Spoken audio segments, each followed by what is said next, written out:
Next question, ચક્રીય ચતુષ્કોણ ABCD એટલે કે ચક્રીય ચતુષ્કોણ છે ABCD, ખૂણો A x+60 અને ખૂણો C એ 3x+20 ડિગ્રી છે. તો એક્સની કિંમત શોધવાની છે. કોની કિંમત ગોતવાની છે? એક્સની કિંમત ગોતવાની છે. હવે આપણને ખ્યાલ છે કે ચક્રીય ચતુષ્કોણ હોય એમાં સામસામેના ખૂણાઓનું માપ છે એ કેવા હોય છે? પૂરક હોય છે. કેવા હોય છે? પૂરક હોય છે. તો સામસામેના ખૂણાઓ કેવા હોય છે? પૂરક. પૂરક એટલે કે બંનેનો સરવાળો કેટલો થાય? 180.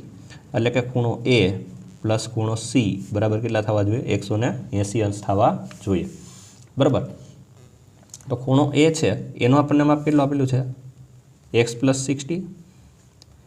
ખૂણો C છે એનું માપ કેટલું છે આપણી પાસે? 3x+20 બરાબર 180 અંશ. હવે x અને 3xનો સરવાળો કરીએ તો કેટલો થાય? 4x. 60 અને 20 કેટલા થાય? 80 અંશ બરાબર 180 અંશ.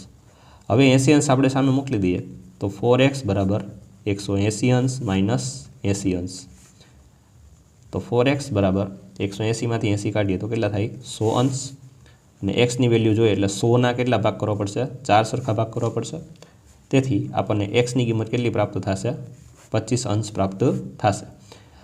બરાબર. તો આપણો આન્સર કેટલો આવશે? 25 અંશ આવશે. ક્લિયર?